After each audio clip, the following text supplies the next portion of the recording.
Bab 43. Xion memang bajak laut, tapi dia bukan bajak laut yang tidak mengerti apa-apa. Dia hanya perlu melihat sekilas orang-orang yang ditendang itu untuk menyadari bahwa tidak ada satupun dari mereka yang berenang di lautan. Itu artinya mereka semua dibunuh oleh orang ini. Dibandingkan dengan bajak laut, pria ini membunuh jauh lebih cepat. Para bajak laut itu akan lebih dulu pamer dan mencoba menakut-nakuti orang yang akan mereka bunuh, namun bagi pria ini membunuh semudah menarik napas. Wajahnya bahkan tidak berubah sedikit pun, seolah-olah membunuh adalah hal yang biasa baginya. Memikirkan hal ini, Xion berlutut di tanah tanpa kendali. Dia bajak laut dan tentu saja, dia bisa membunuh orang, tetapi itu tidak berarti dia tidak takut mati. Ye Mo tidak peduli dengan Xion dan mengangguk pada Eden yang memanjat. Kemudian, dia melihat kembali ke Silver yang muncul, Kingsway mengapa ada burung besar yang mengikutimu. Ning Kingsway terbangun dari kegembiraannya karena bersatu kembali dengan Ye Mo dan menceritakan apa yang terjadi di Pulau Belerang. Ye Mo terkejut mendengarnya. Jika Ning Kingsway tidak bertindak secepat itu, maka dia pasti sudah mati karena kekuatan alam, dan dia bahkan tidak akan bisa membalas dendam untuknya. Melihat kekhawatiran Ye Mo, Ning Kingsway segera meraih tangannya dan berkata, semuanya sudah berakhir. Keberuntungan terbesarku sekarang adalah bisa bertemu denganmu lagi. Maaf soal terakhir kali, aku. Ye Mo tersenyum dan menghentikan Ning Kingsway dari berbicara. Dia tidak menyalahkannya. Dia mengenal Ning Kingsway dengan baik, dan dia tidak bisa menyalahkannya karena telah kehilangan ingatannya. Ning Kingsway sebenarnya lebih emosional daripada dia. Dia bisa tahu dari bagaimana dia pergi ke gurun ular mengalir dan ke Sen Nong Jia. Begitu dia jatuh cinta, dia bahkan tidak peduli dengan hidup. Dia adalah orang yang sangat ekstrim, setidaknya dalam hal cinta. Ketika dia bersedia menerima Luo Ying, Ye Mo telah menerimanya sepenuhnya. Biasanya, gadis-gadis ekstrim itu tidak akan bisa menoleransi wanita lain bersama pria mereka, tetapi setelah mendengar kata-kata Ye Mo dan mengetahui bahwa dialah yang datang kemudian, dia malah bertanya-tanya apakah Luo Ying akan menerimanya dan bukan apakah dia bisa menerima Ye Mo. Bagi kebanyakan orang yang hidup di era ini, keputusannya mungkin tampak tidak dapat diterima, tetapi dia sama sekali tidak ragu. Meskipun ini karena pengaruh keluarganya, itu masih sangat terkait dengan cintanya yang besar kepada Ye Mo. Itulah sebabnya Ye Mo sangat mencintainya. Dalam hal ini, Ning Kingsway sangat mirip dengannya. Jika bukan karena gurunya, Luo Ying, Ye Mo yakin bahwa Ning Kingsway akan menjadi pasangan terbaik baginya. Semakin lama dia bersamanya, semakin dia luluh oleh cintanya. Selain Ye Mo, tidak ada yang tahu bahwa Ning Kingsway memiliki sisi yang penuh gairah ini. Mungkin di mata orang lain, dia adalah orang yang sombong dan dingin, tetapi Ye Mo tahu bahwa itu karena orang lain tidak memahaminya. Ye Mo melihat Eden pergi mencari tali untuk mengikat Xion. Xion tidak berdaya dan hanya bisa bekerja sama. Kamu menyebutnya Silver. Nama yang aneh, Ye Mo menunjuk Silver yang meringkuk di belakang Ning Kingsway dan bertanya. Silver sepertinya tahu kalau Ye Mo juga punya Qi yang disukainya pada Ning Kingsway, tapi Ye Mo lebih kuat, jadi dia tidak berani mendekati Ye Mo. Karena aku melihat pola daun plum perak di dadanya, aku memanggilnya perak. Ning Kingsway bersandar di sisi Ye Mo dan berkata, daun plum perak. Ye Mo tiba-tiba mengulurkan tangannya dan meraih burung besar ini, menyelidiki dadanya. Silver langsung merintih saat dicengkeram Ye Mo. Ning Kingsway melihat ada kemarahan di matanya dan segera menepuknya sambil berkata, jangan khawatir, dia tidak akan menyakitimu. Ye Mo meletakkan Silver dan mengerutkan kening. Bisakah kamu melihat sesuatu? Aku merasa itu seperti seekor elang, kata Ning Kingsway. Ye Mo menggelengkan kepalanya, itu bukan elang. Elang tidak akan seperti ini. Bagi saya, itu lebih mirip burung phoenix biru dalam mitologi. Melihat kebingungan Ning Kingsway, Ye Mo menjelaskan, ini hanya tebakanku, aku tidak mendasarkannya pada apapun. Namun, konon burung phoenix biru adalah burung yang lahir karena cinta. Mereka menghabiskan seluruh hidup mereka untuk mencari pasangan yang ditakdirkan. Mereka lahir dari dunia dan memiliki pola daun plum perak di dadanya, menyiratkan bahwa kelahirannya mungkin terkait dengan daun plum perak. Aku hanya meraihnya dan ia berkicau dengan marah karena ia adalah burung betina. Bulu burung phoenix biru seharusnya berwarna biru seperti langit. Burung ini berbeda. Mendengar Ye Mo mengatakan bahwa itu adalah betina, Silver kembali berkicau dengan marah seolah-olah sedang memprotes. Ning Kingsway segera memeluknya, dan akhirnya menenangkannya. Kingsway, mengapa ada begitu banyak hantu kecil di kapal itu? Ye Mo segera melihat dengan jelas apa yang ada di kapal Ning Kingsway. Kau bisa melihat mereka? Ning Kingsway bertanya dengan kaget. Dia juga tahu bahwa kapal itu tidak bersih, tetapi tidak bisa melihat apapun. Ye Mo mengangguk, kekuatanmu masih rendah, tetapi saat kau mencapai tahap 3 pengumpulan energi, kau juga akan dapat melihat hantu-hantu kecil. Saat ini, kau baru berada di puncak tahap 1. Ning Kingsway akhirnya mengerti mengapa dia tidak bisa melihat apapun, tetapi tidak bertanya mengapa ada satu bayangan hitam yang bisa dilihatnya. Dia akan menceritakannya kepada Ye Mo nanti. Hantu-hantu kecil itu tidak melakukan apapun padaku, kurasa kita biarkan saja, kata Ning Kingsway. Eden menemukan waktu luang untuk berjalan ke arah Ye Mo dan mengacungkan ibu jarinya, istrimu jauh lebih cantik daripada Daphneku, kau benar-benar menakjubkan. Ini pertama kalinya aku melihat wanita secantik itu. Ye Mo tidak menjawab perkataan Eden dan berjalan ke arah Xion lalu menamparkan kepalanya. Kemudian, dia berkata kepada Eden, tanyakan padanya apa yang dia lakukan di sini dan di mana markasnya. Xion tidak punya nyali untuk menyembunyikan apapun dan membocorkan semuanya. Eden mulai memahami situasinya, tetapi sebelum dia bisa menjelaskannya kepada Ye Mo, Ning Kingsway sudah berkata, si Xion itu bilang mereka datang untuk mencari pemimpin mereka. Mereka adalah anggota organisasi bajak laut tengkorak dan telah berencana untuk membajak kapal penjelajah mewah terbesar Bema dan membawa sejumlah besar kekayaan dan wanita ke markas mereka selama setengah tahun. Namun, di tengah perjalanan, ada kabut, dan kedua kapal itu terpisah. Eden tidak menyangka bahasa Inggris istri Ye Mo sebagus ini. Terjemahannya sangat tepat. Ning Qingsui melanjutkan, ketika Xion membawa para wanita dan kekayaan kembali ke markas mereka di Pulau Pengxi, mereka mengetahui bahwa pemimpin mereka belum kembali. Mereka meninggalkan kekayaan dan para wanita di pulau itu dan keluar mencari pemimpin mereka. Kemudian, mereka bertemu saya di sini karena kapal yang saya tumpangi adalah milik pemimpin mereka. Qingsui, kenapa kau bisa ada di kapal itu? Dan, apa yang terjadi hari itu? Aku tahu kau pergi mencari ibumu, dan dia baik-baik saja sekarang, jadi jangan khawatir, kata Yemo. Ibuku baik-baik saja, hati Ning Qingsui terasa lega. Meskipun dia tidak mengatakannya dengan lantang, kekhawatirannya terhadap ibunya selalu ada. Meskipun ibunya telah menyuruhnya untuk menghindari kontak dengan Yemo, dia tetaplah ibunya. Belum lagi, ibunya tidak berusaha menyakitinya. Melihat Yemo mengangguk, Ning Qingsui menceritakan semua yang terjadi setelah dia naik pesawat. Yemo mengangguk. Ini cukup sesuai dengan apa yang telah diselidikinya. Eden masih terkejut, dia tidak menyangka orang Jepang berani melakukan hal seperti ini. Menculik ilmuwan sebanyak ini. Segalanya sudah cukup jelas sekarang, selain bagaimana pemimpin itu menghilang. Ning Qingsui tahu sedikit tentang bagaimana pemimpin itu menghilang, tetapi dia tidak mengatakan apapun. Yemo menatap Eden dan berkata, kamu bisa memberikan informasi ini ke Pentagon, aku yakin mereka akan tertarik. Meskipun Yemo benar-benar ingin membasmi kekaisaran matahari hitam itu, kegembiraannya melihat Ning Qingsui membuatnya hanya ingin membawanya kembali dan tidak lagi berperang. Membiarkan Amerika melawan Jepang adalah pilihan yang lebih ideal. Aku masih ingin menyelamatkan Daphne, dan karena kau sekuat ini. Eden menatap Yemo dengan ragu. Ia tahu Yemo kuat, tetapi Yemo telah menemukan orang yang dicarinya. Ia tidak tahu apakah Yemo bersedia membantunya menemukan Daphne. Yemo tentu saja tahu apa yang dimaksud Eden. Meskipun dia tidak ingin pergi ke Pulau Pengxi, Eden adalah orang yang baik. Bahkan setelah terkena tembakan meriam, dia tidak melarikan diri dengan perahu. Mereka berdua di sini untuk mencari orang, dia tidak bisa begitu saja mengabaikannya dan pergi setelah mendapatkan apa yang diinginkannya. Ning Qingsui menatap Yemo dengan bingung. Yemo menceritakan kisah Eden kepadanya. Melihat mata Eden yang memohon, Ning Qingsui berpikir bahwa Eden pasti merasakan hal yang sama seperti yang dia rasakan terhadap Eden sebelumnya. Yemo hanya perlu menatap Ning Qingsui sebentar untuk mengetahui bahwa dia setuju dengannya menyelamatkan Daphne. Dia segera berbalik dan berkata pada Eden, kalau begitu, naiklah ke kapal penangkap ikan. Kapal ini tidak terlalu nyaman. Xion menatap Yemo dengan ketakutan dan berkata, kapal ini juga punya motor. Eden segera menerjemahkan kata-kata Xion.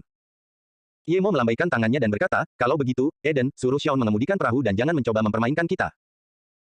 Meskipun dia tidak tahu lokasi Pulau Pengxi, Xion tetap mengemudikan perahu selama 2 hari dan berkata masih ada jalan yang harus ditempuh.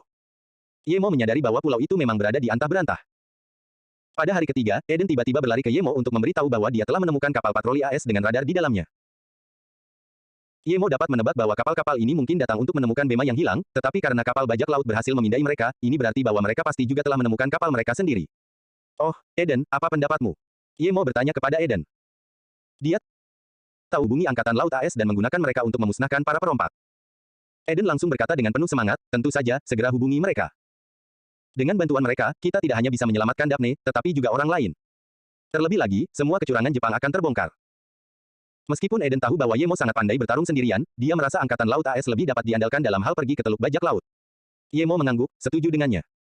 Baiklah, Eden, kendalikan Xion dan kemudian bawa kapal menuju Angkatan Laut AS. Sebenarnya, kita tidak perlu mendatangi mereka, selama kita tidak menghindari mereka, mereka akan datang. Baiklah, aku juga berpikir begitu. Tapi kenapa harus mengendalikan Xion? Dia tidak berani melakukan apapun denganmu di sini. Eden bertanya dengan rasa ingin tahu. Yemo menggelengkan kepalanya, tidak, aku akan pergi bersama istriku. Aku benci Angkatan Laut AS, selamat tinggal. Tetapi jika kau mengusir kapal itu, apakah aku harus naik sekoci penyelamat dan mendayung dari sana? Teriak Eden. Ia ditendang keluar dari kapal berkali-kali, jadi ia mengira Yemo menendangnya keluar dari kapal lagi. Yemo tersenyum dan menepuk bahu Eden, tentu saja tidak, aku akan naik sekoci penyelamat, kau tidak perlu melakukannya. Teruslah mengemudikan kapal sampai kau bertemu dengan Angkatan Laut. Cepatlah dan kendalikan Xion. Awalnya, dia mengira Yemo sedang bercanda, tetapi dia tidak melihat tanda-tanda humor dalam ekspresinya. Eden menelan ludah dan berkata, apa kamu serius? Yemo mendorong Eden, ya, cepatlah. Setelah Eden selesai mengendalikan Xion, dia menemukan Yemo bersama istrinya dan burung itu berdiri di atas rakit tiup kecil. Eden tidak sempat berpikir dari mana Yemo mendapatkan rakit itu. Ia hanya berkata, terlalu berbahaya bagimu untuk pergi seperti itu di tengah laut. Aku akan membawamu dengan kapal, naiklah. Tetapi begitu dia berkata demikian, rakit itu mulai bergerak sangat cepat dan langsung hilang. Aku bahkan belum tahu namamu, seru Eden. Namun rakit Yemo telah hilang. Dia seperti malaikat yang dikirim Tuhan untuk menyelamatkanku. Eden tenggelam dalam imajinasinya, lalu dengan cepat berdiri di depan kapal sambil membuat tanda salib di dadanya. Ning Qingsui tidak tahu mengapa Yemo meninggalkan kapal, tetapi dia tidak bertanya apapun. Baginya, bersama Yemo adalah hal yang paling penting. Yemo menggendong Ning Qingsui di tangannya, kita tidak membutuhkan rakit ini lagi, ayo pergi. Tubuh Ning Qingsui melunak saat Yemo memeluknya. Pada saat itu, dia yakin bahwa dia benar-benar bersama Yemo dan itu bukan mimpi. Mungkin Yemo telah membawanya ke rakit untuk berduaan dengannya dan menikmati momen intim. Tetapi bahkan jika Yemo membawanya untuk mengapung di atas lautan, dia tidak akan keberatan. Dia sangat-sangat senang bersama Yemo. Dia tidak merasa perlu menjaga sikapnya, dia merasa bisa mengandalkan Ye Mo. Dia memeluknya. Pada saat itu, dia benar-benar memikirkan dua orang primitif yang pernah dilihatnya di pulau itu dan tubuhnya mulai menghangat. Namun, Ye Mo meraih Silver, memanggil pedang terbangnya dan terbang ke langit.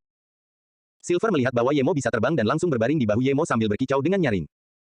Ning Qingsui terbangun oleh suara kicauan yang keras dan jelas ini. Dia mendongak dan melihat bahwa dia masih dalam pelukan Ye Mo tetapi berdiri di atas pedang besar. Pedang ini terbang di udara dengan kecepatan yang sangat cepat. Ah! Seru Ning Qingsui tanpa sadar. Api di tubuhnya menghilang. Apakah dia masih bermimpi? Kalau tidak, bagaimana mungkin dia bisa terbang? Jika dia bermimpi, dia berharap tidak akan pernah bangun. Ye Mo merasakan perubahan posisi dan gemetar Ning Qingsui, jadi dia memeluknya erat-erat. Kemudian, dia berkata perlahan, Qingsui, jangan khawatir, aku berada di tahap tengah pengumpulan energi dan aku cukup beruntung untuk mengumpulkan bahan-bahan untuk membuat pedang terbang. Itulah sebabnya aku bisa terbang, jadi jangan takut. Ning Qingsui menatap Ye Mo dengan heran sekaligus gembira, apakah kamu mengatakan ini bukan mimpi? Ini nyata. Ye Mo membelai rambut Ning Qingsui dan kemudian berkata, tentu saja ini bukan mimpi, aku tidak akan membiarkan siapapun menyakitimu lagi. Kedua Taois dari Tai Yi itu, aku tidak akan membiarkan mereka pergi begitu saja. Sebenarnya, sejak bertemu denganmu, tidak ada hal lain yang penting. Aku merasa seperti sedang bermimpi, aku benar-benar terbang. Ning Qingsui bergumam, tangannya memegang Ye Mo lebih erat. Dia bahkan tidak bisa membedakan apakah ini nyata atau palsu. Qingsui, ada sesuatu yang ingin kukatakan padamu, tapi. Ye Mo ragu-ragu. Dia benar-benar ingin memberitahu Ning Qingsui tentang susu. Meskipun dia telah memberitahunya bahwa ada Luo Ying dari kehidupan masa lalunya, tetapi dia tidak menyangka bahwa dia adalah bibi Ning Qingsui. Ye Mo tidak tahu harus berkata apa. Meskipun bibi ini tidak ada hubungan darah dengannya, dia tetaplah bibinya. Di negara yang sangat menjunjung tinggi adat istiadat seperti Cina, Ye Mo tahu bahwa ini adalah masalah penting. Jika ini terjadi di benua Luo Yue, ini akan menjadi hal yang sangat wajar. Ning Qingsui melihat Ye Mo ragu-ragu dan tersenyum. Dia mencium pipi Ye Mo dan berkata, kamu sudah mengatakan aku wanitamu, mengapa kamu masih ragu-ragu? Melihat Ning Qingsui seperti ini, Ye Mo pun memutuskan. Terakhir kali aku bilang padamu bahwa aku punya seseorang yang kucintai dari kehidupan masa laluku, namanya Luo Ying. Aku sudah menemukannya. Ning Qingsui tercengang dan langsung berkata, apakah kamu sudah menemukan suster Luo Ying? Will, apakah dia baik-baik saja? Ye Mo tahu Ning Qingsui ingin bertanya apakah Luo Ying akan menerimanya, tetapi dia hanya bertanya apakah dia baik-baik saja. Ye Mo mengangguk, dia baik-baik saja, tetapi karena beberapa kesalahpahaman, dia pergi untuk sementara waktu. Tapi apa? Ning Qingsui melihat Ye Mo bertingkah seperti itu dan mulai khawatir. Dia takut Luo Ying tidak menyukainya. Ye Mo menggertakkan giginya dan berkata, Luo Ying adalah bibimu, susu, jadi aku. Ning Qingsui membeku. Dia tidak menyangka itu adalah bibinya. Hari itu, ketika dia melihat bibinya keluar dari tenda bersama Ye Mo, dia punya firasat seperti ini. Sekarang setelah Ye Mo mengatakannya sendiri, dia tahu firasatnya akurat. Bibi. Ulang Ning Qingsui tanpa sadar. Pikirannya sedikit kacau. Meskipun bibinya tidak memiliki hubungan darah, dia tidak tahu bagaimana perasaannya karena telah menikah dengan pria yang sama dengan bibinya. Melihat Ning Qingsui, Ye Mo menghela napas, maaf, Qingsui, aku benar-benar tidak menyangka semuanya akan seperti ini. Ada banyak hal yang tidak bisa kukatakan padamu sekarang, tetapi hal-hal itu benar-benar tidak dapat dikendalikan oleh manusia. Melihat Ye Mo berkata seperti itu dengan ekspresi serius, Ning Qingsui tiba-tiba merasa lebih baik. Mengapa dia harus khawatir tentang ini? Susu bukanlah bibi kandungnya. Ketika dia hampir meninggal, dia telah memutuskan bahwa apapun yang terjadi, selama dia bisa melihat Ye Mo, dia akan menyerahkan segalanya. Kalau begitu, mengapa harus peduli dengan hal kecil ini? Memikirkan hal ini, Ning Qingsui tiba-tiba melingkarkan lengannya di leher Ye Mo sambil memasukkan lidahnya dengan kaku ke dalam mulut Ye Mo.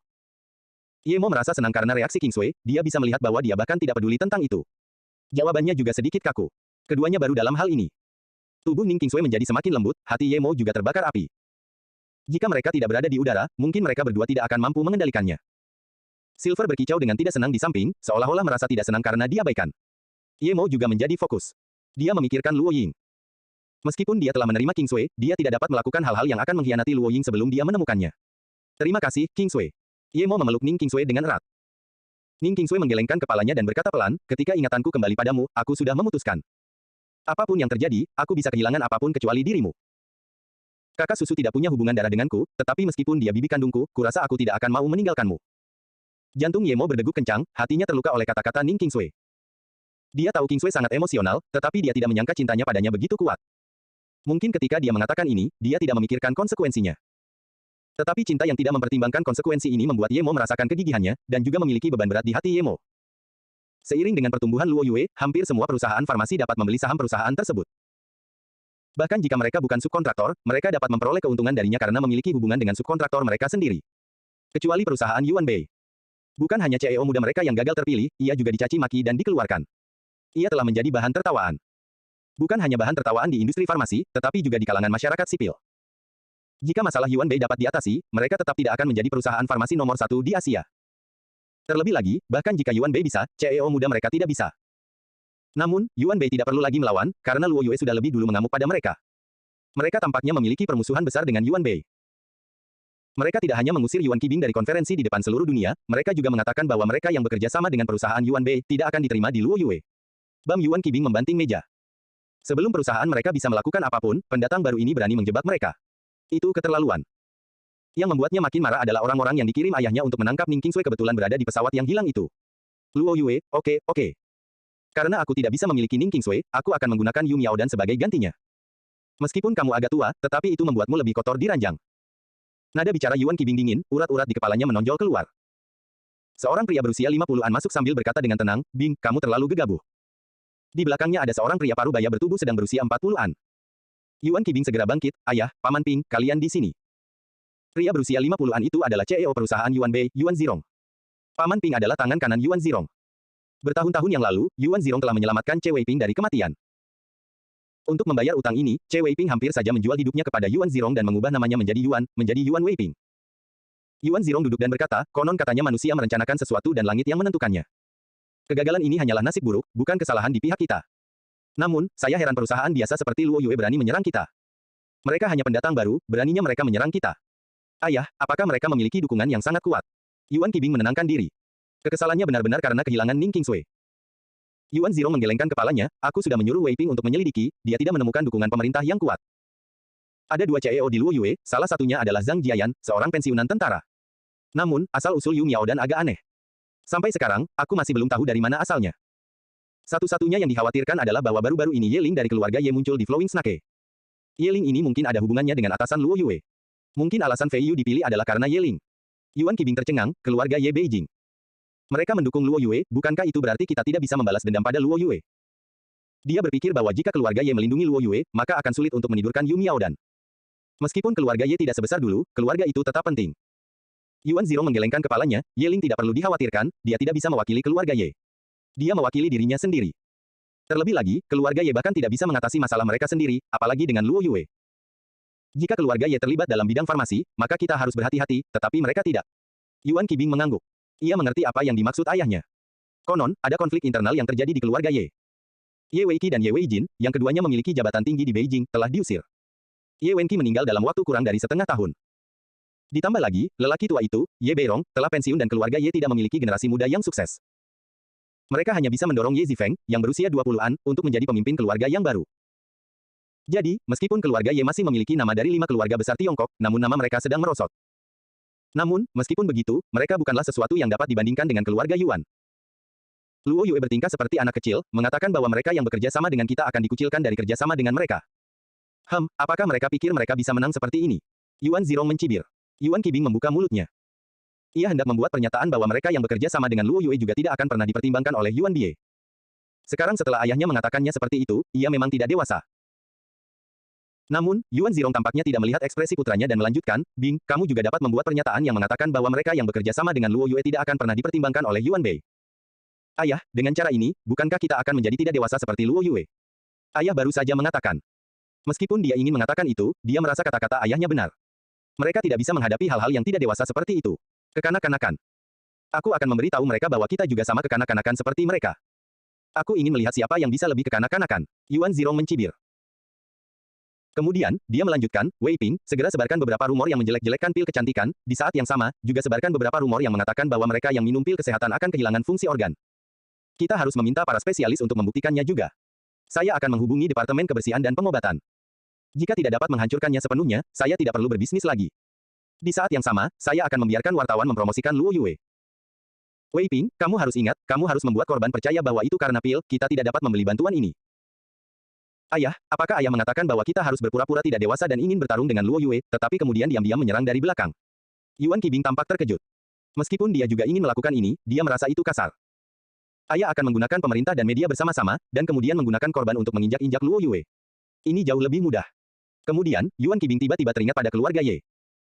Meskipun mereka sedang mengalami kemunduran, itu tetap saja merupakan sesuatu yang tidak boleh diganggu oleh keluarga Yuan. Memikirkan hal ini, Yuan Qibing langsung berkata, ayah, jika keluarga Ye. Yuan Zirong melambaikan tangannya dan berkata, Binger, lakukan saja apa yang kukatakan padamu.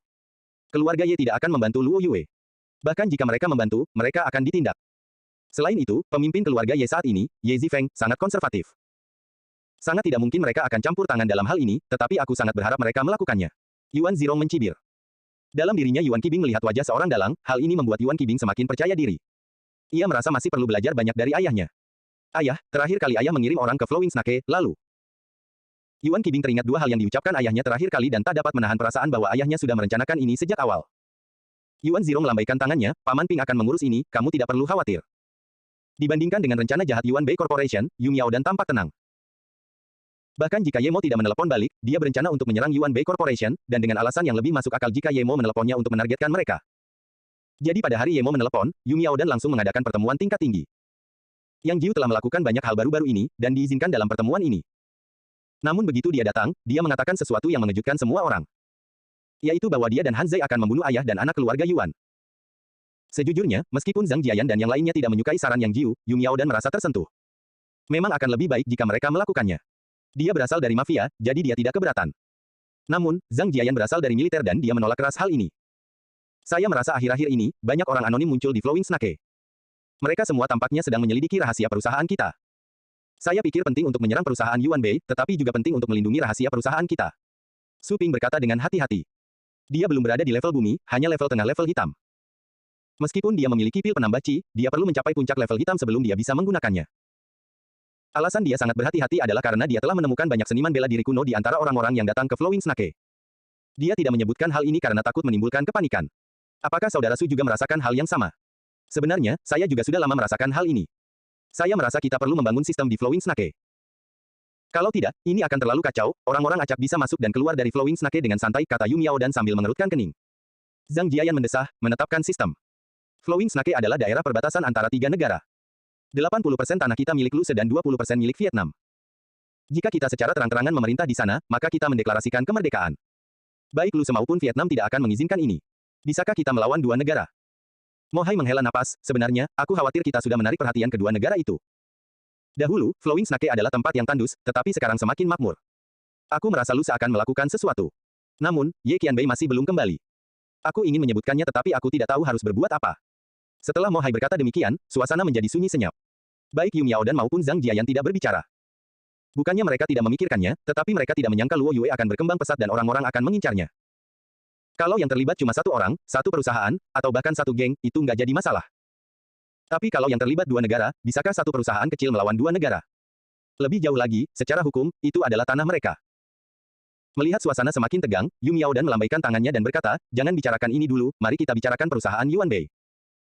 Itu mudah saja, mereka pikir mereka adalah merek farmasi yang sudah tua dan tidak menganggap kita setara dengan mereka. Sangat mudah bagi kita untuk melumpuhkan mereka, kata Mo Hai. Melihat semua orang menatapnya, Mo Hai melanjutkan, produk utama mereka disebut serum keamanan jantung. Bahan utamanya adalah jiwu. Jumlahnya sangat sedikit, jadi kita bisa membeli jiwu secara massal dan memperkecil persediaannya. Kedua, produk utama mereka yang lain disebut Deo Powder. Produk ini adalah produk pemutih kulit. Meskipun pil kecantikan kami jauh lebih baik dari itu, kami tidak memiliki keunggulan dalam hal harga. Jika kami mengeluarkan produk yang mirip dengan itu dengan menggunakan nama pil kecantikan, Deo Powder tidak akan cocok untuk kami. Mendengar ini, Yu Miao dan menghela napas. Mo Hai telah memahami inti dari kekalahan perusahaan Yuan Bei. Meskipun Luo Yue memiliki banyak bakat, mereka tidak memiliki satupun pakar komersial seperti Mo Hai, yang mengetahui semua tentang situasi industri.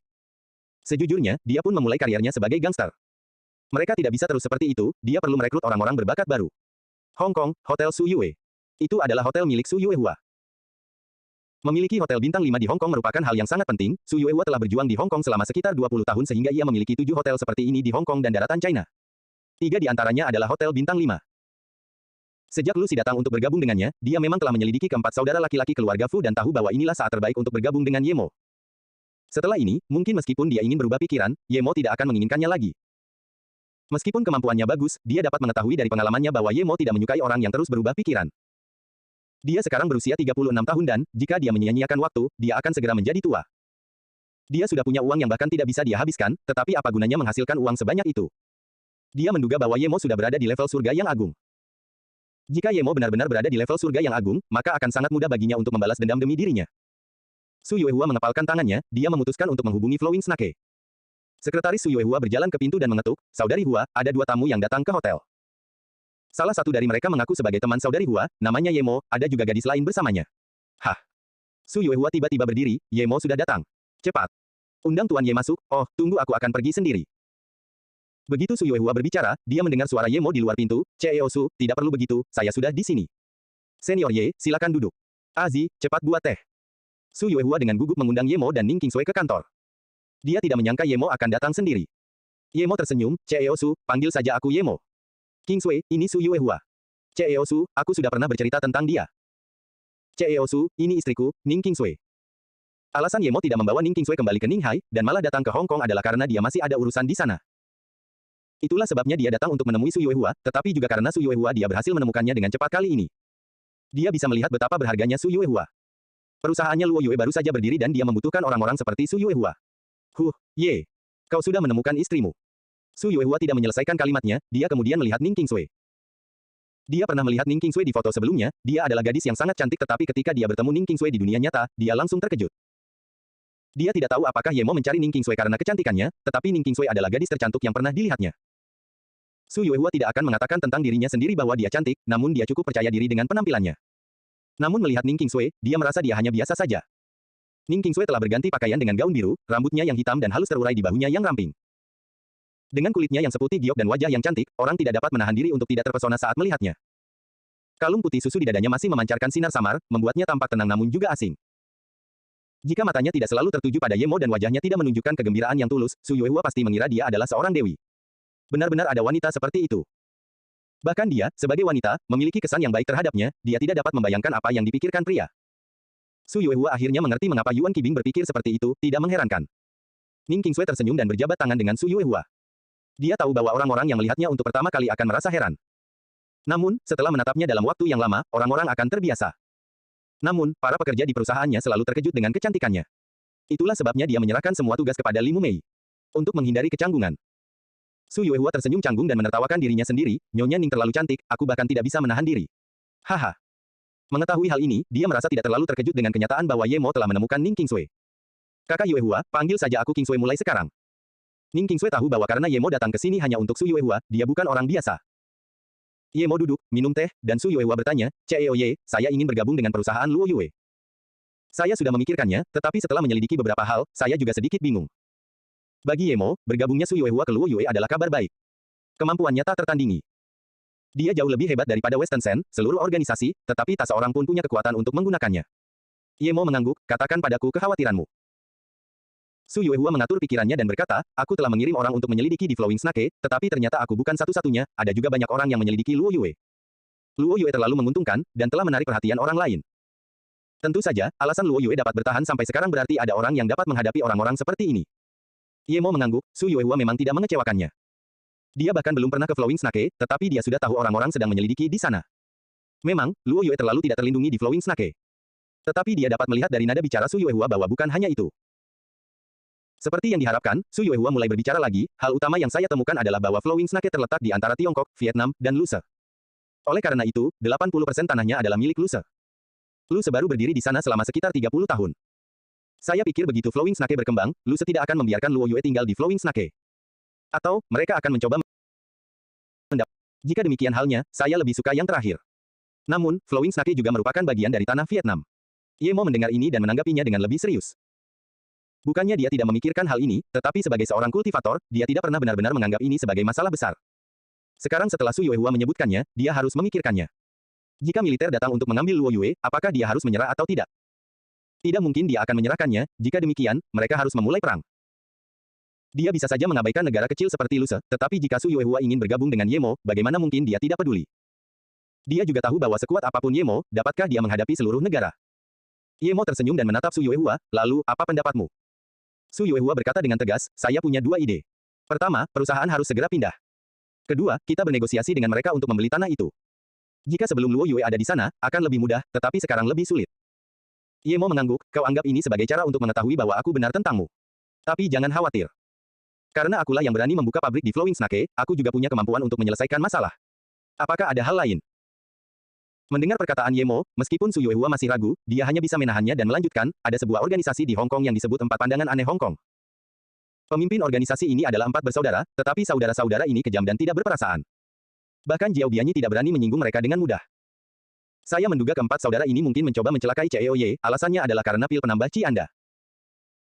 Sejak terakhir kali Anda meninggalkan Western Sen, mereka telah menghabiskan banyak uang untuk mendapatkan organisasi Asia Tenggara untuk membuat bom laser, dan mereka telah mengumpulkan informasi tentang Anda. Bom laser. Ye Mo mengerutkan kening. Memikirkannya, dia teringat saat dia membunuh Rensa. Jika bom laser yang dilemparkan Rensa terakhir kali adalah bom laser, maka dia mungkin akan terluka jika tidak berhati-hati. Jika banyak bom laser meledak pada saat yang sama, akibatnya akan serius. Tetapi Ye Mo berpikir bom itu tidak akan terlalu banyak. Melihat Ye Mo mengerutkan kening, Su Yuehua melanjutkan, kakak beradik Fu mungkin memiliki metode kultivasi seni bela diri kuno yang sesungguhnya. Dan, aku menduga kakak laki-laki mereka, Fu Yujin, berada di level kuning. Ye Mo mengangguk dan berkata, terima kasih, saudari Yuehua, saya akan mengunjungi keempat saudara ini nanti. Su Yuehua mendengar ini dan dia bersuka cita karena Ye Mo menganggapnya ada di timnya sekarang. Ye Mo sudah pasti menyetujui kemampuan intelijen Su Yuehua. Meskipun dia bahkan tidak menganggap empat tatapan aneh sebagai ancaman, jika mereka benar-benar memiliki bom laser dan menyergapnya, dia bisa saja baik-baik saja, tetapi bagaimana dengan Kingsway? Jika Kingsway terluka lagi, apakah membunuh mereka akan menyelesaikan masalah? Ye Mo berbalik dan berkata kepada Ning Kingsway, Kingsway, tinggallah bersama Sister Yuehua untuk saat ini. Aku akan segera kembali, kamu bisa menelepon ke rumah untuk memberitahu bahwa kamu baik-baik saja. Di sebuah rumah besar di Hong Kong, keempat bersaudara itu berkumpul untuk membahas penyerangan terhadap Ye Mo. Kakak keempat, kau benar. Begitu Ye Mo kembali ke Hong Kong, tempat pertama yang dia kunjungi adalah Hotel Su Yue, kata Fu Yuyin dengan penuh semangat. Fu Yuhai mengangguk dan berkata dengan percaya diri, hari itu Ye Mo bertemu dengan Su Yuehua, pasti karena dia ingin mempekerjakannya. Meskipun Black Widow agak serakah, dia memiliki kemampuan yang bagus. Ye Mo pasti memberinya waktu untuk memikirkannya. Jika dia tidak dapat menemukan Ning Kingsway di laut, hal pertama yang akan dia lakukan adalah datang menemui Su Yuehua. Fu Yujin mengerutkan kening dan berkata, kakak keempat, aku punya firasat buruk tentang ini. Kudengar dia tidak kembali sendirian kali ini, dia membawa seorang gadis ke Hotel Su Yue. Gadis itu sangat cantik, kupikir dia mungkin sudah menemukan Ning Kingsway. Kakak, itu tidak mungkin. Pesawatnya sudah hilang dan banyak orang tidak kembali, bagaimana mungkin dia menemukan Ning Kingsway? Apakah dia dewa? Apakah dia lebih kuat dari pemerintah AS? Fu Yuyin langsung berkata. Fu Yusan berkata, kakak, aku juga tidak setuju untuk menyerang Ye Mo sebelumnya, tetapi karena kita sudah membuat keputusan, kita tidak bisa terus berubah pikiran. Ini terlalu dini dan kita belum siap. Fu Yuhai mengangguk, memang masih terlalu dini, dan kita baru mendapat satu bom laser itu. Jika kita menunggu seminggu lagi, kita bisa mendapat dua lagi. Itu seperti bom nuklir mini. Kurasa meskipun Ye Mo berada di level bumi, dia tidak akan bisa melarikan diri. Menurutmu, apakah Black Widow tahu tentang kita yang membeli bom laser? Dia tahu segalanya di Hong Kong. Jika dia mendengar tentang ini dan memberitahu Ye Mo, maka situasinya akan menjadi berbahaya. Fu Yujin berkata dengan khawatir. Kakak, kamu terlalu khawatir. Jangan bahas apakah dia tahu tentang hal itu. Bahkan jika dia tahu, apakah dia akan mengira kita mencoba menyerang Ye Mo? Fu Yuyin membantah. Ayo kita lakukan ini. Tapi dari foto-foto yang kita dapatkan, wanita di sebelahnya terlalu cantik, aku akan memilih wanita ini. Fu Yujin berkata, sambil mengambil keputusan. Kakak, apakah kita kekurangan wanita? Hal pertama yang harus kita lakukan adalah memikirkan cara untuk membawa bom itu ke tangan Ye Mo. Selama kita melakukannya, kita akan berhasil. Kata Fu Yusan. Fu Yuhai tersenyum, sangat mudah, kita bungkus bomnya dan berikan pada Xiaolan. Biarkan Xiaolan memberikannya pada Ye Mo dan katakan itu dari Su Yuehua. Xiaolan adalah orang kepercayaan Su Yuehua, kurasa Ye Mo tidak akan meragukannya. Iya, saat Ye Mo memegang bom di tangannya, kita akan segera meledakkannya. Ini adalah metode yang bagus. Fu Yuyin setuju. Tidak. Fu Yuhai menggelengkan kepalanya. Yang lain menatapnya dan dia tersenyum muram, mereka yang berkultivasi hingga tahap Ye Mo semuanya memiliki naluri alami untuk menghadapi bahaya. Menurutku, kita harus membiarkan Xiaolan berjalan di depan Ye Mo dan kemudian meledakkannya. Dengan kekuatannya, apapun dalam jarak 10 meter tidak akan bisa melarikan diri. Fu Yusan berkata dengan ragu, tapi dengan cara ini, bukankah pil penambah Qi akan hilang? Fu Yuhai mencibir, ledakan sedikit lebih jauh, pil-pil itu mungkin tidak akan tertiup. Bahkan jika mereka tertiup, tidak apa-apa. Bagaimana cara kerjanya, kakak keempat? Tanya Fu Yujin. Fu Yuhai berkata dengan jelas, saya telah menyelidiki Ye Mo. Luo Yue mungkin miliknya, dan pil penambah energinya dibuat di sana. Bahkan jika kita memusnahkan Ye Mo, mengapa para pekerja di pabrik itu harus berhenti, kakak? Mungkin kita bisa mendapatkan resep pil itu, dan itu akan sangat menguntungkan. Bagus. Fu Yujin bertepuk tangan dan langsung berkata, tapi begini, Xiaolan yang malang, aku cukup menyukai wanita itu. Dia juga selalu mengawasi Su Yuehua, sangat disayangkan jika dia mati. Kakak, bukankah kau sudah mengatakan bahwa wanita di sebelah Ye Mo adalah milikmu? Mengapa kau peduli dengan wanita biasa seperti Xiaolan? Begitu kita semua memiliki pil penambah energi, bahkan Su Yuehua akan menjadi milik kita. Apa yang bisa dia lakukan pada kita? Saat itu, kita akan melawannya bersama-sama. Kata Fu Yuyin. Hahaha, keempat bersaudara itu tertawa setuju. Jelas, mereka sangat senang dengan rencana Fu Yuhai. Namun sebelum keempat orang itu selesai tertawa, terdengar suara tepuk tangan yang monoton, lumayan, rencananya sangat bagus, tetapi kalian terlalu melebih-lebihkan diri sendiri. Bahkan jika kalian berhasil mendapatkan bom itu di tanganku, kalian paling-paling hanya akan melukaiku. Ymy Qianbei. Keempat bersaudara itu berdiri bersamaan dan menatap Ye Mo dengan ngeri. Mereka benar-benar tidak mengerti bagaimana Ye Mo bisa masuk ke ruang pertemuan ini. Ini adalah tempat mereka yang paling rahasia. Ada banyak penjaga, dan siapapun yang mendekatinya dalam jarak 20 meter akan ketahuan. Faktanya, Ye Mo telah muncul di depan mereka, tetapi tidak ada alarm yang berbunyi.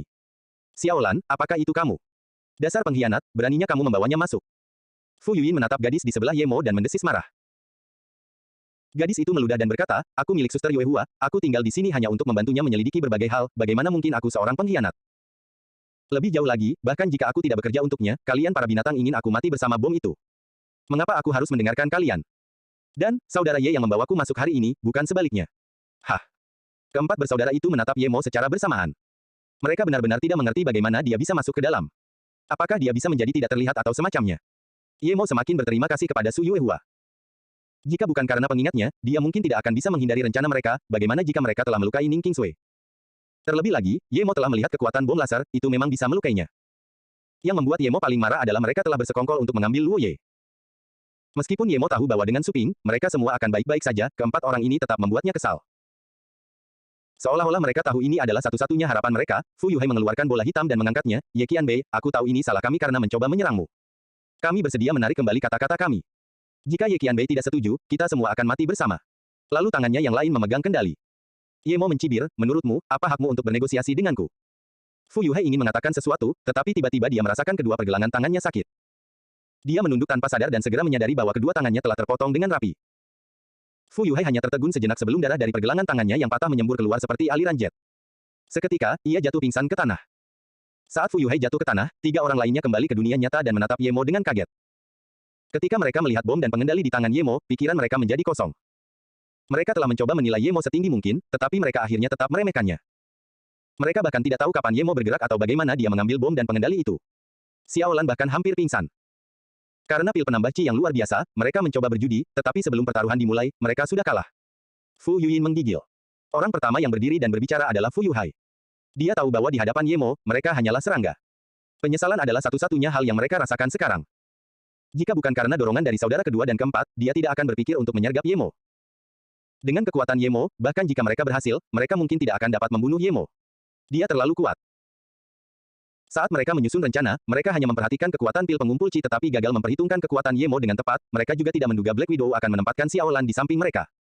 Ye Qianbei, kami punya mata tetapi tidak melihat Gunung Tai.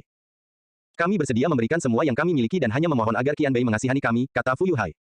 Dia tahu dia hanya bisa memohon sekarang. Ye Mo mencibir, kalian empat sosok aneh Hong Kong, bukan? Aku benar-benar tidak mengerti bagaimana bola anjing kalian bisa sebesar ini. Kalian melihatku membunuh Baoya itu, tetapi kalian masih berani merencanakan pil penambah Qi-ku. Ye Mo benar-benar tidak bisa mengerti. Selama mereka memiliki sedikit otak, mereka seharusnya tidak mengambil risiko tidak peduli seberapa serakahnya mereka, kecuali jika benar-benar ada sesuatu yang layak untuk mengorbankan hidup mereka. Dengan status mereka, sesuatu yang dapat menarik mereka bukanlah sesuatu yang biasa. Mendengar perkataan Ye Mo, secercah harapan muncul di mata Fu Yuhai. Ia segera bersumpah, aku akan dengan senang hati memberitahu alasan mengapa kami menginginkan pil penambah Qi selama Qianbei mengasihani kami. Ye Mo mencibir, kau tidak punya hak untuk bernegosiasi denganku. Kau punya waktu 3 detik untuk mulai bicara, atau kau bisa terus maju dan merahasiakannya selamanya. Ye Qianbei, tolong jangan menyerang, kita akan bicara, Fu Yuyin berbicara di hadapan Fu Yuhai. Mendengar ini, Fu Yuhai menghela napas. Dia tahu bahwa entah mereka mengatakannya atau tidak, mereka akan tamat kali ini. Wajah Ye Mo tetap tidak berubah, dan dia tidak berbicara, tetapi dia benar-benar ingin tahu mengapa mereka berempat bersedia berkomplot melawannya. Melihat Ye Mo tidak berbicara, Fu Yuyin segera menjelaskan, 15 tahun yang lalu, kami bersaudara mulai mencari nafkah dengan merampok makam. Karir ini tidak terlalu buruk, tetapi karena negara terlalu ketat dalam hal ini, dan karena terlalu banyak persaingan, pekerjaan itu menjadi semakin sulit. Setelah melakukannya selama beberapa tahun, tepat saat kami berencana untuk berhenti, seorang teman kakak laki-laki memberitahu kami bahwa mereka menemukan sebuah makam kuno yang besar. Oleh karena itu, kami mengatur untuk menyerbu makam itu bersama dengan teman kakak laki-laki dan istrinya. Tidak diketahui dari era mana pemilik makam itu berasal, tetapi kami menemukan 2 kerangka di pintu masuk makam yang telah mati untuk waktu yang tak terkira. Pada kedua kerangka ini, kami menemukan metode kultivasi seni bela diri kuno. Buku itu terbuat dari bahan yang tidak diketahui, yang berhasil bertahan dari zaman itu. Kami berspekulasi bahwa keduanya pasti telah memperebutkan sesuatu dan akhirnya saling membunuh. Kami dapat mengetahui dari peralatan di tanah bahwa mereka berdua adalah perampok makam. Ye Mo bertanya dengan nada menghina, karena kamu tidak masuk, bagaimana kamu tahu kalau makam itu begitu penting? Fu Yujin melanjutkan, karena pintu masuknya besar, pintunya benar-benar megah, tetapi yang paling mengejutkan kami adalah di bagian atas pintu terdapat 9 mutiara bercahaya yang tertanam di dalamnya. Kami pikir mutiara bercahaya itu hanya legenda, tetapi saat itu kami benar-benar melihat mutiara bercahaya. Cahayanya sangat lembut dan terasa sangat nyaman. Kami sama sekali tidak merasa seperti berada di bawah tanah. Kami pikir jika mutiara yang tak ternilai ini dapat tertanam di pintu, maka apa yang ada di dalamnya pasti lebih penting. Yemo mengangguk, lanjutkan. Dia tidak menduga hal ini. Orang lain mungkin tidak melihat mutiara bercahaya itu, tetapi dia telah melihat terlalu banyak. Namun, mutiara bercahaya di bumi bernilai sangat mahal, apalagi 9 mutiara. Fu Yujin sama sekali tidak melihat keserakahan di mata Yemo dan merasa semakin ngeri. Jika Yemo menunjukkan keserakahan, dia pasti bisa menggunakan lokasi makam itu untuk mengancam Yemo, tetapi sekarang tampaknya itu tidak mungkin. Fu Yujin segera berkata, temanku melihat mutiara itu dan segera menyerbu, tetapi sebelum sampai di sana, dia tertembak mati oleh anak panah. Makam ini dipasangi jebakan. Kami memikirkan banyak cara setelahnya, tetapi tidak dapat memperoleh mutiara bercahaya itu. Tetapi mungkin kami mencoba terlalu banyak hal. Terowongan penyerbuan yang kami gali hampir runtuh, jadi kami segera keluar dan begitu kami keluar, terowongan itu runtuh. Kau tidak pernah kembali lagi. Yemo menatap Fu Yujin dan bertanya. Fu Yujin menggelengkan kepalanya, kami tidak berani masuk lagi karena ketika kami keluar, tampaknya punggung semua orang telah dicakar oleh hantu. Kami berpikir untuk mencoba cara lain untuk masuk lagi, tetapi setelah mengolah metode kultivasi seni bela diri kuno itu, kami menyadari betapa kuatnya metode itu, jadi kami memutuskan untuk masuk lagi setelah semuanya mencapai level kuning. Selain itu, bagi mereka yang berprofesi sebagai perampok makam, jika punggungnya dicakar oleh hantu, mereka tidak dapat masuk ke dalam makam dalam waktu 10 tahun. Jika melakukannya, kematian pasti. Oleh karena itu, saya mulai berpikir, jika kita semua mencapai level kuning, kita tidak akan takut tidak peduli seberapa kuat jebakan di makam itu. Namun, 12 tahun telah berlalu dan selain saya, 3 orang lainnya belum mencapai level kuning. Kemudian, kami melihat Qian Bei dengan pil penambah Qi, jadi kami. Indra spiritual Yemo memindai punggung mereka, dan memang. Mereka semua memiliki bekas luka merah. Sepertinya itu berasal dari saat hantu itu menggaruk punggung mereka. Kau bilang kalian masuk dengan sepasang kekasih. Kalian berempat ada di sini, dan lelaki dari pasangan itu meninggal, tapi di mana orang terakhirnya? Tanya Yemo dengan lugas. Alasan dia menanyakan hal ini adalah karena dia ingin tahu apakah berita tentang makam ini telah tersebar. Wanita lainnya juga ada di sana, tetapi setelah suaminya meninggal, kami akhirnya berpisah. Kami tidak tahu kemana dia pergi, kata Fu Yujin cepat-cepat. Huff. Yemo mencibir, kau berbohong. Mendengar ini, Fu Yujin langsung berkeringat dan saat dia ingin melanjutkan bicaranya, dia merasakan angin bertiup di kepalanya. Sebelum dia menyadari bahwa itu karena tangan patah yang ditendang oleh YM, dia menjadi linglung. Kemana wanita itu pergi? Yemo bertanya dengan dingin. Dia juga ingin melihat makam ini, tetapi jika berita itu tersebar, dia tidak perlu pergi, karena makam itu pasti sudah digeledah. Mendengar ini, Fu Yujin menjawab tanpa ekspresi, kami membawanya kembali bersama kami dan kami semua mencoba membunuhnya. Kalian benar-benar binatang. Xiao Lan tak kuasa menahan diri dan mengumpat. Suami wanita itu adalah temanmu. Suaminya meninggal, tetapi kamu tidak menolongnya, kamu malah memperkosanya dan membunuhnya.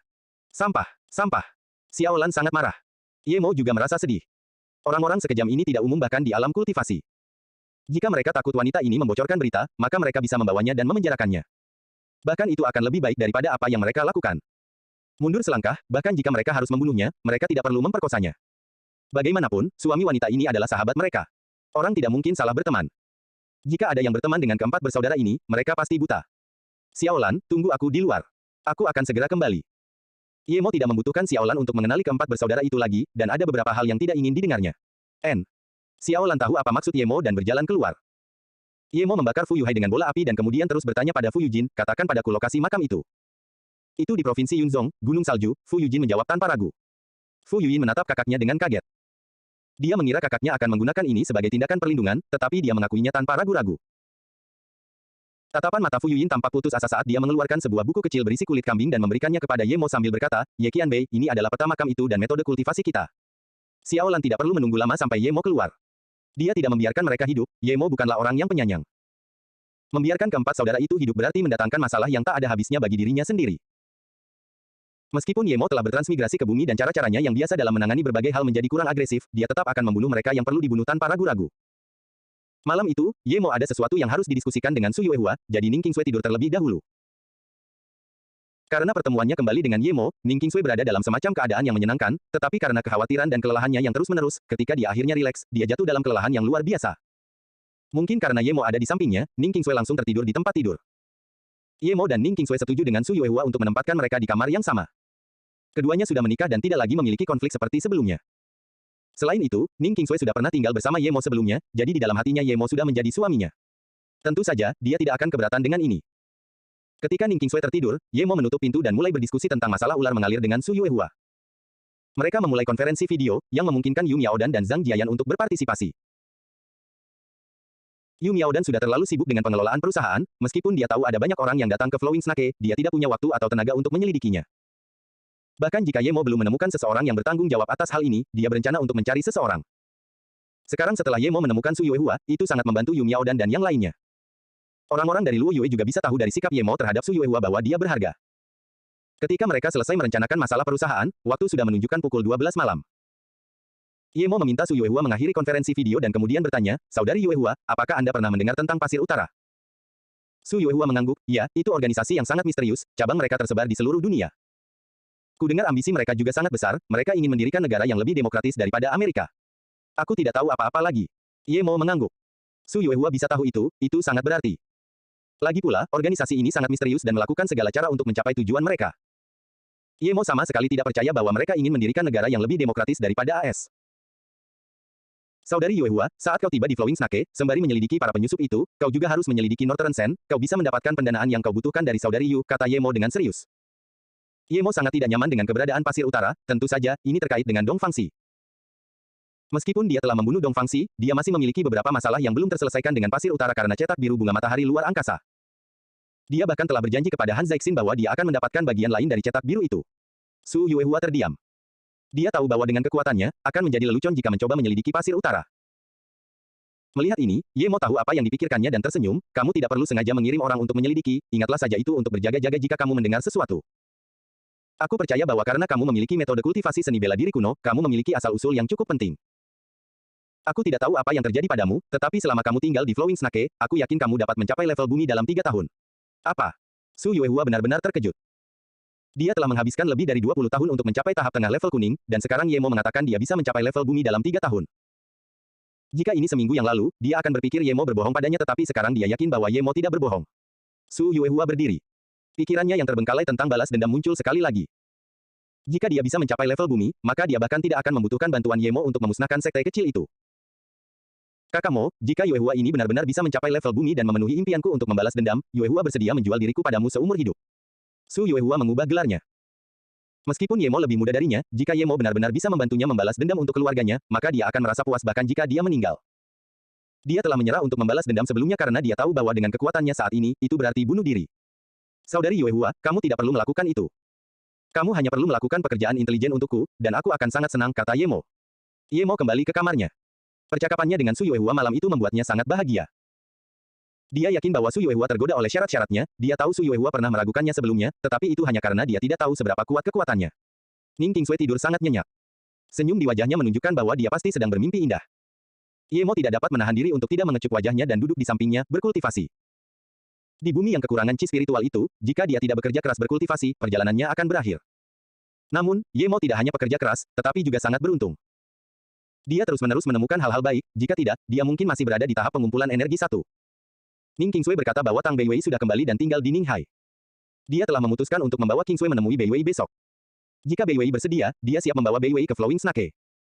Keesokan paginya, Ning Qingsui bangun dan mendapati Ye Mo masih berkultivasi, dia merasa hangat di dalam. Ye Mo melihat Ning Qingsui sudah bangun dan segera berdiri sambil berkata, "Bangun. Setelah makan, kita akan kembali ke Ninghai. Kamu juga bisa pergi ke negara bagian Yu untuk berkunjung." Ning Qingsui setuju. Ketika dia turun dari tempat tidur, dia berjalan menghampiri Ye Mo dan memeluknya. Dia menyukai perasaan hangat itu.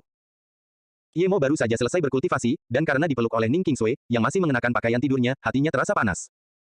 Tubuh Ning Qingsui lembut dan harum, membuatnya memiliki hasrat yang tak tertahankan. Seolah-olah dia bisa merasakan reaksi Ye Mo, Ning Qingsui tersipu dan membenamkan kepalanya di dada Ye Mo. Dia tahu dia tidak memikirkan hal itu, tetapi dengan bertindak seperti ini, apakah dia merayu Ye Mo? Itu tampaknya tidak sesuai dengan karakternya. Tepat ketika Ye Mo ingin mengatakan sesuatu kepada Ning Qingsui, seseorang mengetuk pintu. Ye Mo mengerutkan kening. Saat itu masih pagi dan Su Yuehua sudah berpengalaman dalam hal sosial di dunia ini, bagaimana mungkin dia mengganggunya dan Ning Qingsui? Kecuali ada sesuatu yang penting. Dengan pikiran-pikiran ini, Ye Mo tersenyum. Di matanya, selama semua orang di sekitarnya baik-baik saja, maka semuanya baik-baik saja. Kecuali jika planet ini akan meledak, tidak ada yang terlalu penting. Su Yuehua baru saja bertemu dengannya sehingga dia tidak mengerti kepribadiannya. Ning Qingsui berdiri dari Ye Mo, menyingkirkan rambutnya, dan tersenyum. "Kakak Yuehua pasti ada urusan yang harus dibicarakan denganmu. Kau bisa keluar dulu, aku akan keluar setelah selesai berpakaian." Ye Mo membuka pintu dan melihat Su Yuehua berdiri dengan gugup di pintu. Ketika dia melihat Ye Mo keluar, dia langsung berkata, "Baru saja, CEO Yu menelepon dan mengatakan ada sesuatu yang harus dilaporkan." "Apakah Yu Miaodan yang menelepon?" "Dia menelepon pagi-pagi sekali, apakah benar-benar ada sesuatu?" Ye Mo segera menelepon Yu Miaodan. Begitu telepon tersambung, Yu Miaodan terdengar khawatir saat dia berkata, "CEO Ye, pagi ini 2 orang datang ke Flowing Snake, mereka berdua terluka parah. Mereka bilang mereka mencari Anda. Yang satu bernama Guo Qi, yang lainnya bernama Fang Wei. Saya sudah mengurus mereka." Saya berencana untuk menunggu Anda kembali terlebih dahulu, tetapi saya baru saja melihat di internet sebuah pos pencarian tingkat pertama untuk menangkap mereka berdua. Mereka berdua dari pasukan khusus, mereka membunuh dua perwira militer dan melarikan diri. Saya belum tahu apa hubungan mereka dengan Anda, jadi saya tidak melakukan apapun kepada mereka. Guo Qi dan Fang Wei. Ye Mo langsung teringat saat dia berada di hutan perbatasan, kedua pria ini berasal dari Eagle Squad. Kapten mereka adalah seorang wanita bernama Lulin, dan Qi Wanxing adalah bagian dari tim ini. Ye Mo telah menemukan mereka dan menyelamatkan mereka. Karena itulah Ye Mo berteman dengan mereka. Dia bahkan memberitahu mereka bahwa dia ada di Flowing Snake. Tetapi Ye Mo yakin bahwa mereka berdua tidak datang dan tahu bahwa Luo Yue adalah miliknya. Yang tidak dia mengerti adalah mereka berdua adalah anggota militer dan merupakan orang-orang terampil dari pasukan khusus, mengapa mereka tega membunuh perwira militer. Ye Mo memiliki kesan yang baik tentang Guo Qi, dia bahkan telah mengajarkan mereka beberapa teknik bertarung sederhana. Memikirkan hal ini, Ye Mo berkata, katakan pada mereka untuk tetap di Flowing Snake, mereka adalah teman-temanku. Aku akan kembali sebentar lagi. Pada saat ini, Ning Qingsui keluar. Dia berjalan ke Ye Mo dan bertanya dengan penuh perhatian, apakah ini tentang Luo Yue? Ye Mo merasa terhibur dan berkata, tidak banyak, ayo kembali ke Flowing Snake dulu. Setelah memberitahu Su Yuehua, Ye Mo membawa Ning Qingsui ke Flowing Snake. Setelah Su Yuehua menyelesaikan urusan bisnis di Hong Kong, dia akan bergabung dengan mereka di sana. Kembali ke Flowing Snake lagi dan melihat lingkungan mereka, tidak hanya Ning Qingsui, tetapi juga Ye Mo tidak percaya apa yang mereka lihat. Tempat itu telah berubah begitu banyak dalam waktu yang singkat. Tempat itu telah menjadi distrik bisnis yang sibuk, jalan-jalan utamanya sangat lebar dan ada berbagai macam toko dan agen perjalanan di mana-mana. Satu-satunya hal yang tidak disukai Ye Mo adalah, meskipun jalannya lebar, namun jelas bukan seperti itu tujuannya, dan jalan tersebut dibangun begitu saja. Gerai Luo Yue yang terbesar ada di Flowing Snake. Hal ini menarik perhatian banyak pedagang. Dan para pedagang ini membawa industri-industri yang relatif, memulai rantai yang memajukan berbagai industri. Ye Mo melihat ini dan menghela nafas. Tidak heran Su Yuehua khawatir tentang negara-negara di sebelahnya. Dengan cara Flowing Snake terlihat sekarang, itu hampir menjadi kota kelas 2. Ye Mo mengerutkan kening. Tidak, jika sampai seperti itu akan menjadi sasaran empuk. Yang membuat Ye Mo gelisah adalah jika dia sendirian, dia bisa pergi begitu saja. Tetapi kenyataannya dia tidak sendirian. Jika suatu negara benar-benar akan menyerang Flowing Snake, maka bahkan dengan kekuatannya yang tahap 4, itu akan seperti melempar telur ke batu.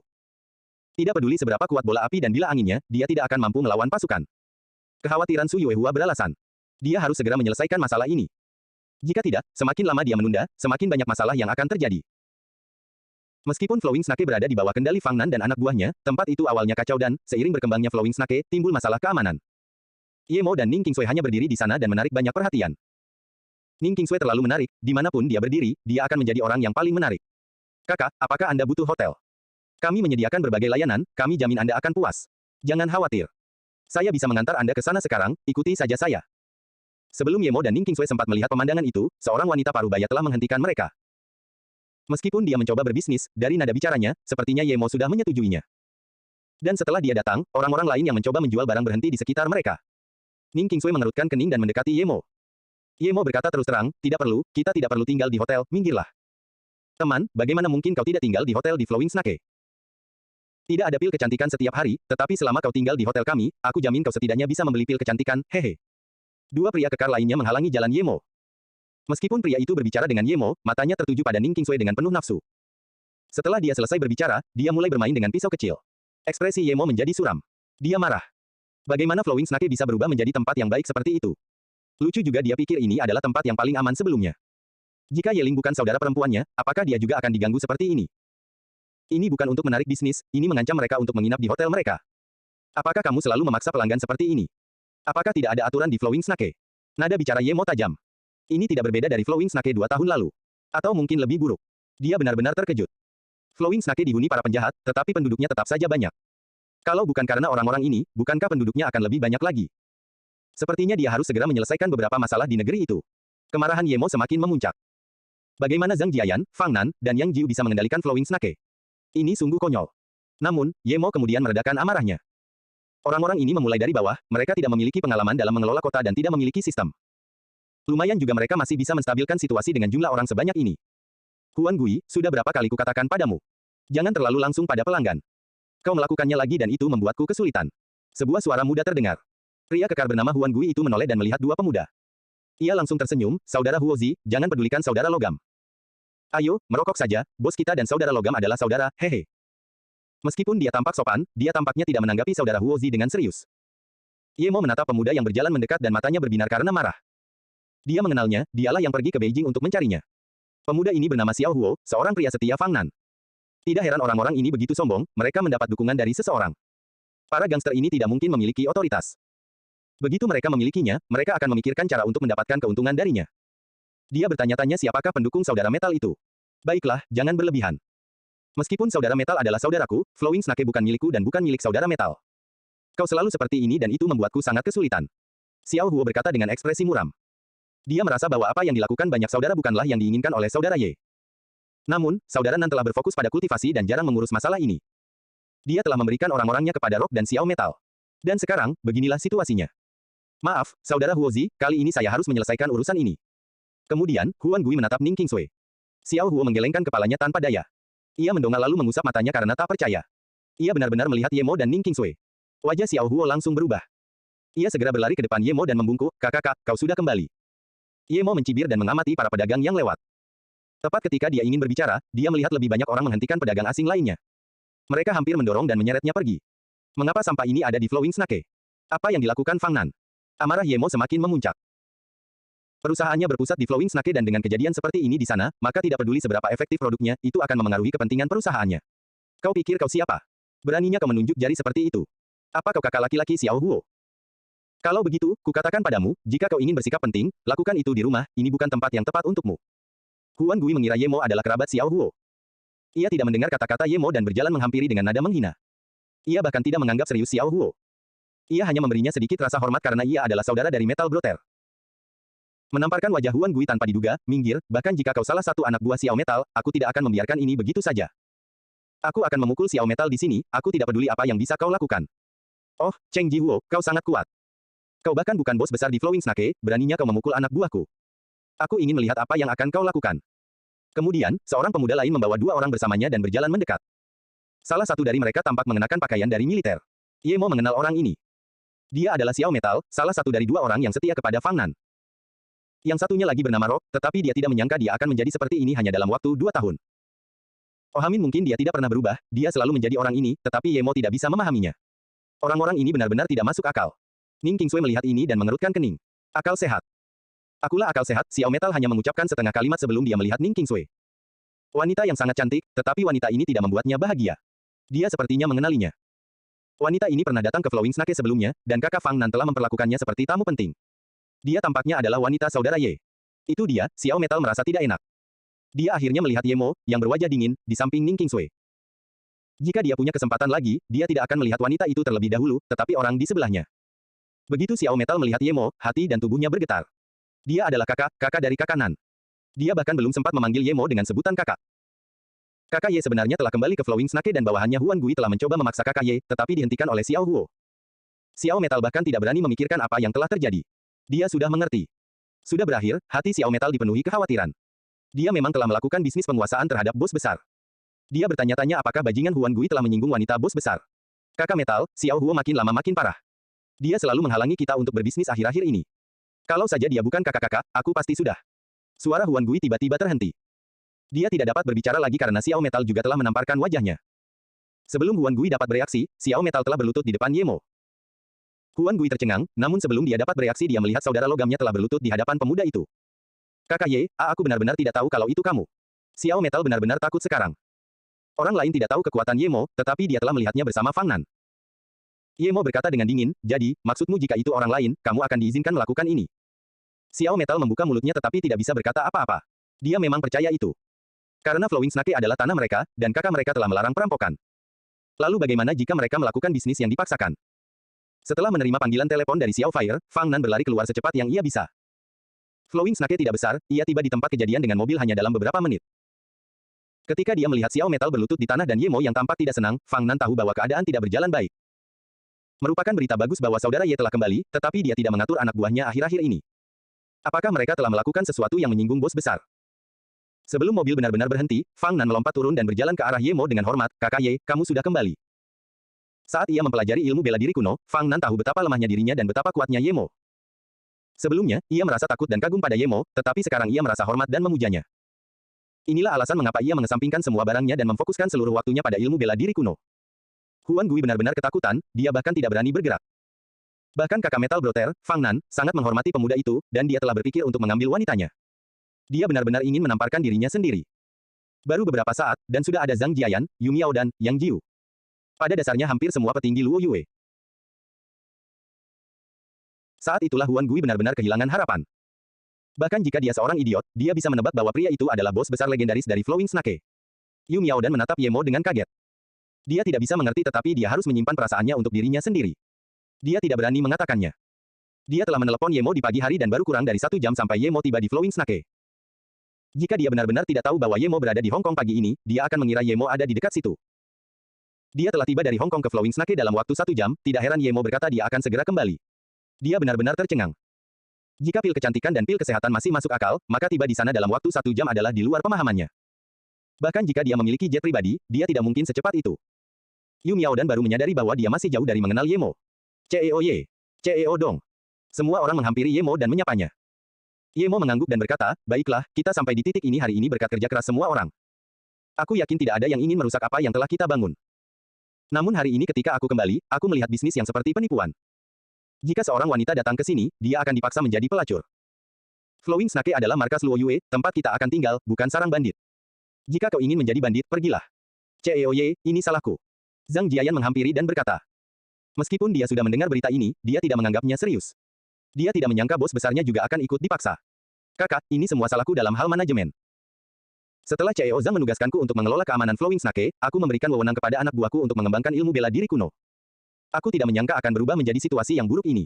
Aku akan segera mengatasinya, kata Fang Nan. Ye Mo melambaikan tangannya, ini memang tanggung jawabmu, tetapi kamu tidak perlu mengurusnya. Yang Jiu akan bertanggung jawab untuk ini sekarang, dan kamu akan bekerja untuknya untuk saat ini. Ye Mo telah mengambil posisinya dan memberikannya kepada Yang Jiu dengan satu kata. Meskipun Fang Nan khawatir, dia tidak berani mengatakan apapun. Ye Mo membiarkannya bekerja di bawah Yang Jiu, yang berarti dia berharap dia akan melakukan yang lebih baik di masa depan untuk menebusnya. Mereka sudah mengenal Ye Mo sejak awal, tetapi hubungan mereka hancur karena ulah anak buahnya. Memikirkan hal ini, Fang Nan melotot ke arah Xiao Metal, yang masih berlutut di tanah.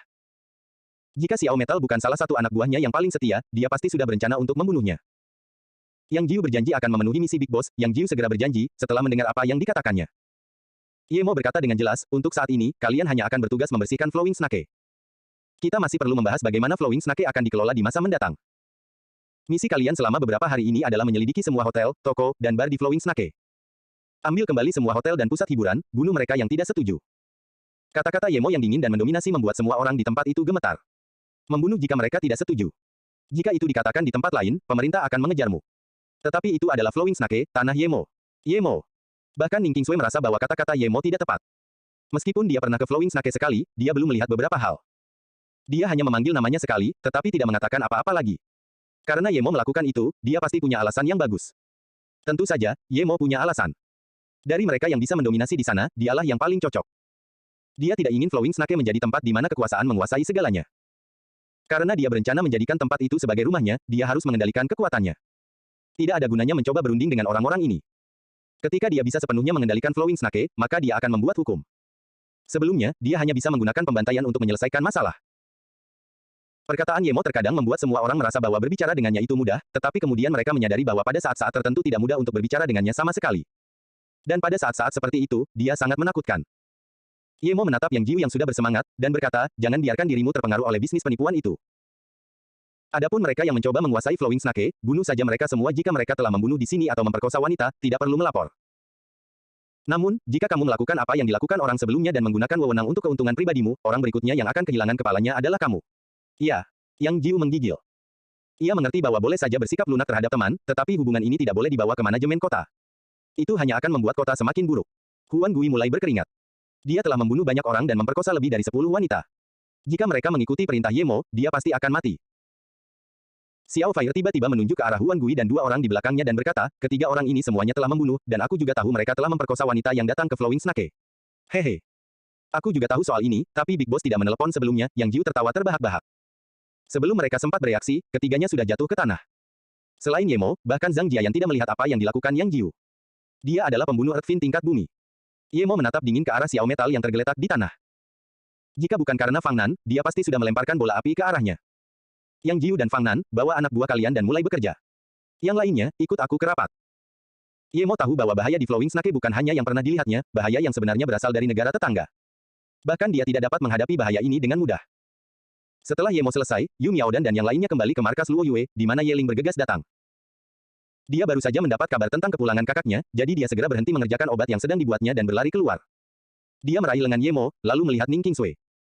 Dia segera berlari ke Ning Qingsui dan meraih lengannya dengan gembira, kakak ipar Qingsui, kau kembali. Hebat sekali, kakakku benar-benar khawatir. Meskipun Ye Mo tidak pernah mengatakannya, Ye Ling tahu bahwa Ning Qingsui sangat penting baginya.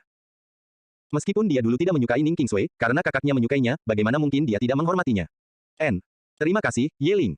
Aku tidak menyangka kau juga ada di Flowing Snake. Ning Qingsui langsung teringat pada saudara perempuan Ye Mo yang lain, Tang Beiwei. Ada beberapa hal yang belum sempat Ye Mo ceritakan padanya, jadi dia masih belum tahu apa yang sedang terjadi. Dia yakin bahwa Tang Beiwei adalah seseorang yang disukai Ye Mo, sama seperti dirinya. Meskipun Ning Qingsui bisa menebaknya, dia tidak bertanya. Dia tahu bahwa jika memang begitu, Ye Mo akan meluangkan waktu untuk memberitahunya, jadi dia tidak khawatir. Saudari Qingsui, mengapa Anda tidak tinggal di Flowing Snake saja mulai sekarang, tempat ini hebat. Ye Ling telah tinggal di Flowing Snake selama beberapa waktu dan telah mengembangkan keterikatan dengannya. Namun, dia tahu bahwa Ning Qingsui memiliki perusahaannya sendiri, dan mungkin akan kembali ke negara bagian Yu.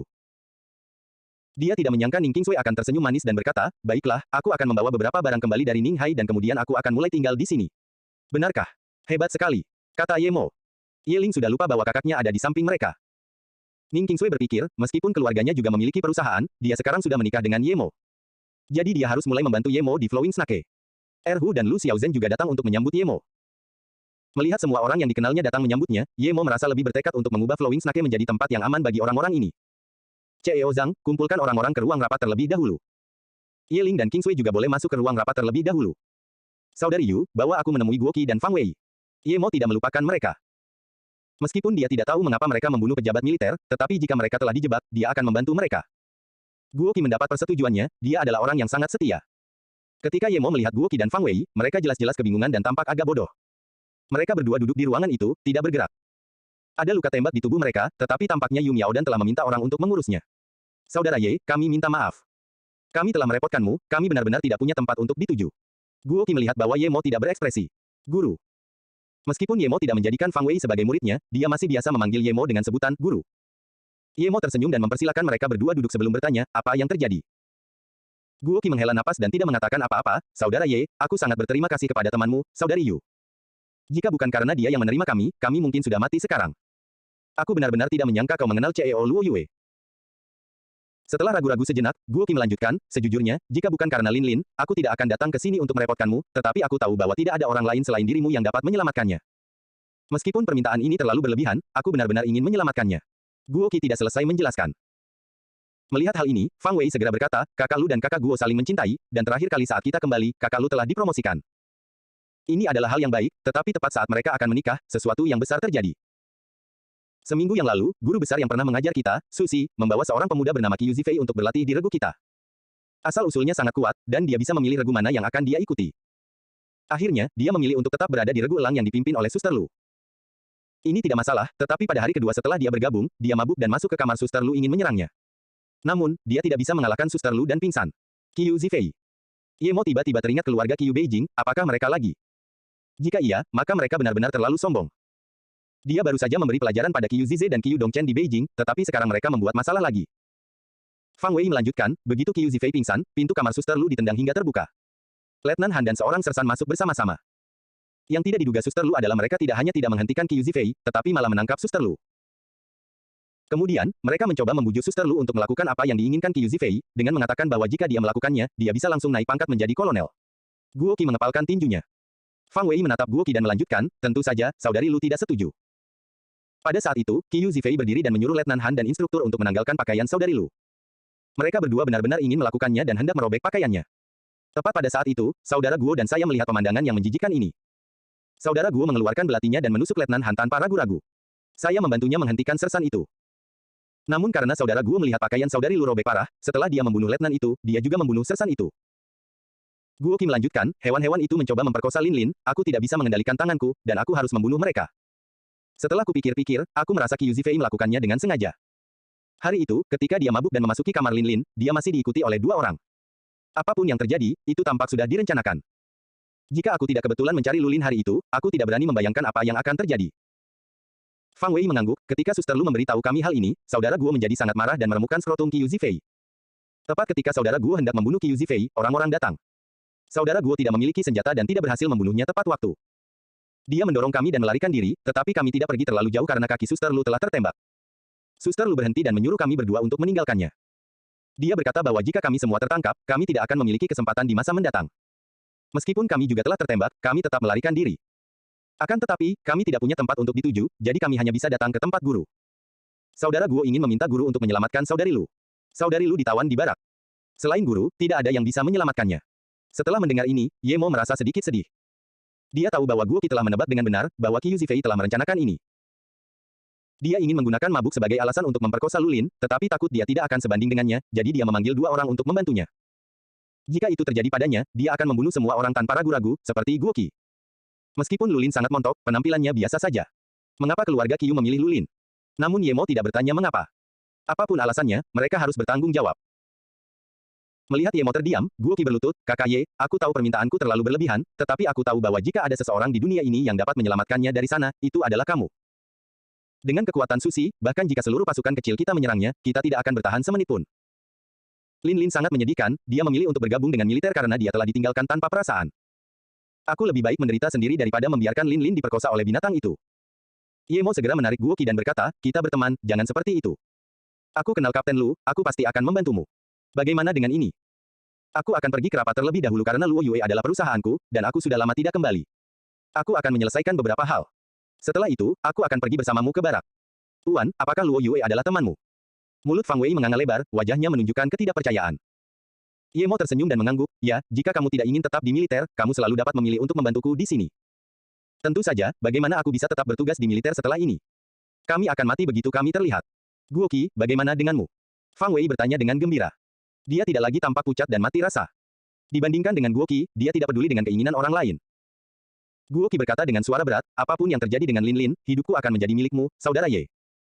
Ketika Ye Mo masuk ke ruang rapat, Yu Miaodan dan yang lainnya telah menunggu cukup lama. Ye Mo tersenyum meminta maaf dan berkata, "Saya terlambat karena beberapa hal, mari kita langsung ke intinya. Kita akan mengadakan rapat besar pertama setelah pembukaan. Saudari Yu, ceritakan tentang perusahaan." Mendengar hal ini, Yu Miaodan langsung berkata, "Sejujurnya, kalau bukan karena produk kami yang luar biasa ajaib, kami pasti sudah tutup sebelum memulai. Kami tidak punya prosedur manajemen yang baik. Kami bahkan tidak punya staf apoteker yang baik." Ye Mo mengangguk. Dia langsung ke intinya, dia tidak perlu mencari tahu secara spesifik. Melihat hal ini, semua orang tahu bahwa mengelola perusahaan tidaklah mudah. Meskipun mereka adalah kelompok orang pertama yang dibawa Ye Mo ke perusahaan, tidak ada satupun dari mereka yang dapat mengelola perusahaan dengan baik. Jika bukan karena Yu Miaodan, situasinya mungkin akan lebih buruk. Sepertinya aku perlu mencari orang yang cocok untuk mengelola perusahaan. Ye Mo mengerutkan kening. Dia juga tidak tahu siapa yang cocok untuk pekerjaan itu.